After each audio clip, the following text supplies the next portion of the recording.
Dr. Rob Hallis, a professor of library services, and this fake news presentation focuses on checking the facts.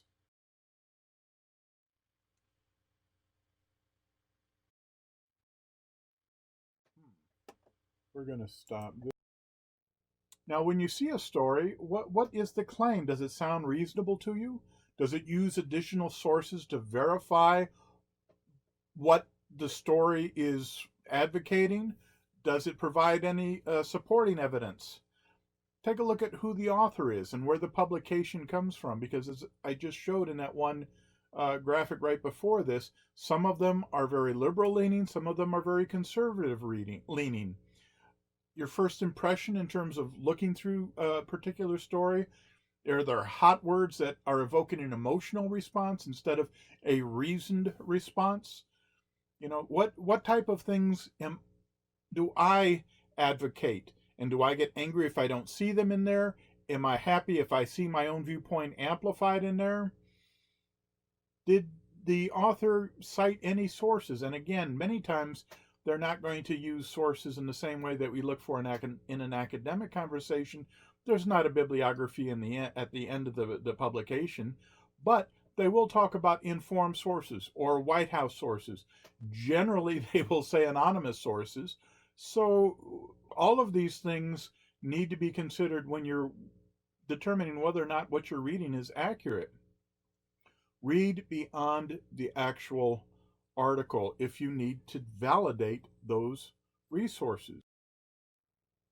One of the web services that checks the validity of different publications is FactCheckorg. This is a project of the Annenberg Public Policy Center, which is well known and respected.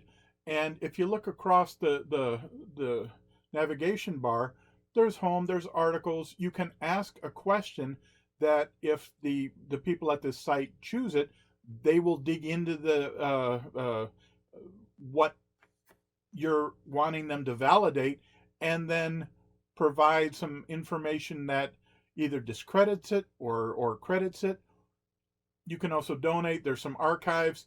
About Us is interesting in that it tells you how these sources are validated.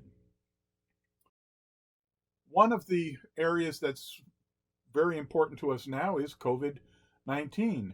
And so they actually have a page that's dedicated to coronavirus coverage. And as we're looking through some of the stories that they're looking at, one of the ones that I want to dig into a little bit is Atlas Paul mislead on pre-existing COVID-19 immunity. The coronavirus task force members, Dr. Scott Atlas and Senator Ron Paul, have misleadingly suggested that much of the U.S. population has immunity to the coronavirus due to previous exposures to similar viruses.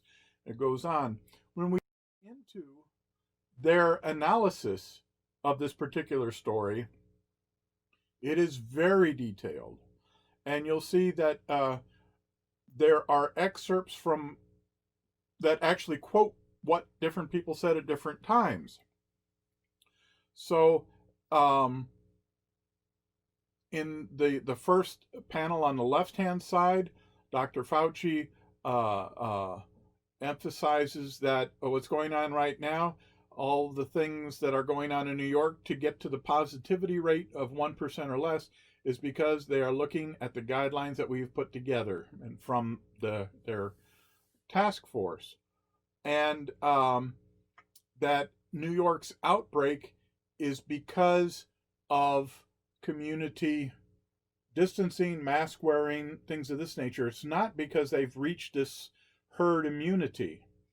And on the left-hand side, you'll see that other studies have found similar results, typically finding between 20 and 50% of the samples of the people were never exposed to coronavirus. Nevertheless, the T cells that have been recognized, or the T cells within an individual, can recognize that pathogen. One of the ways that they're looking at, if you read through all of the information, is that people having these pre-existing T cells gives a person an advantage when their immune system is trying to ward off the virus. Now, the people that are investigating this go to a professor at Loyola Institute of Immunology, an author of a paper. And this particular individual, Sean Cotty, says that T cells might be helpful to some people, but are unlikely to contribute to herd immunity.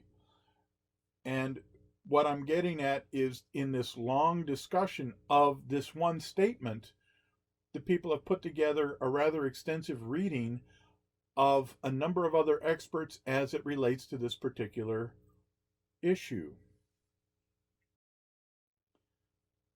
A separate fact-checking site is called Politifact, and they have this truthometer.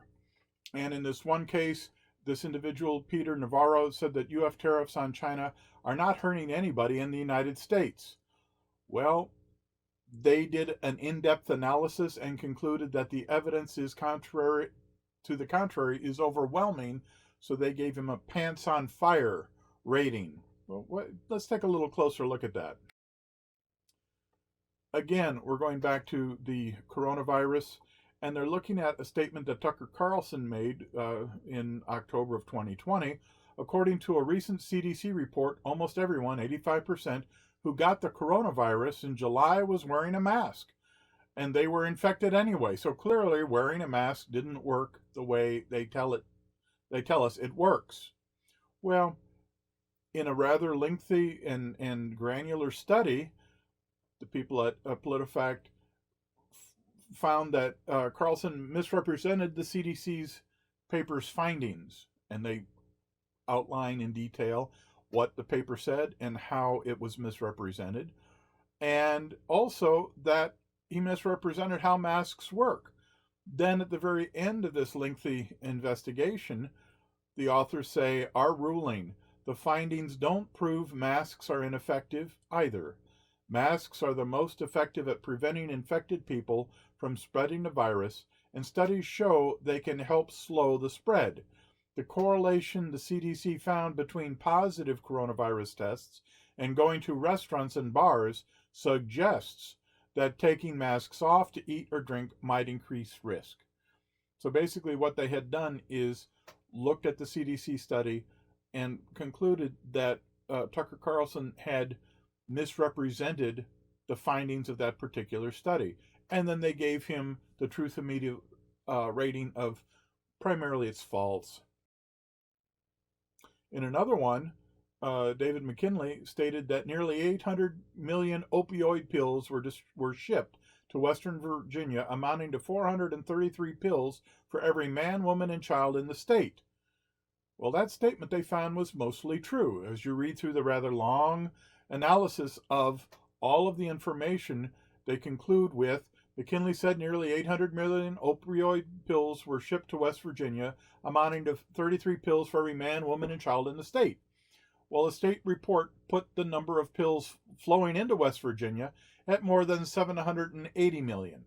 So he overstated that by 20 million. And the 2010 census data, that works out to about 421 pills for every resident, not 433. So again, the numbers may not be accurate, but the overall statement is true, and so they gave it a mostly true rating. We tend to look at most of the information that we gather through websites, and this one publication proposes 5 ways to determine if a website is fake, fraudulent, or a scam. This is back in 2018. First of all, pay close attention to the URLs. Sometimes after you've made a click, it sends you to a different URL than the one that you're expecting. This is especially important if you're buying something, because you may end up on a site that has nothing to do with the store that you want to do business with. Check security indicators. Make sure that you're dealing with a secure site. There should be a little icon of a lock, or it should be HTTPS. And these are some indicators that your site is secure. There's also certificate details that you can find by looking in browser settings. And you can also look for trust seals on the web page itself, although it's as easy as a copy and a paste if somebody's trying to make their false site look like one that you should trust. Google also has safe browsing transparency reports. And also, if you look at a particular site and look at their privacy policy, that can give you a good indication as to whether or not that site can be trusted. There are several additional sites. All Sides is one, FactCheck is another, Media Matters is a third, Truth or Fiction, Open Secrets, Politifact is what we just looked at, ProPublica, Snopes, the Sunlight Foundation, and Washington Post Fact Checker. All of these provide access to a site that has looked at particular claims or sources of information and determined whether or not they are accurate by digging in much more deeply than just looking at the headline or reading the first couple of pages. They look at outside experts to validate whether or not the claims that are made in a particular source that you come across are true. Again, if you have any questions, you can email me at hallis.ucmo.edu. We can schedule an appointment even in these COVID times, and I'm more than happy to Zoom to help you. Thank you so much.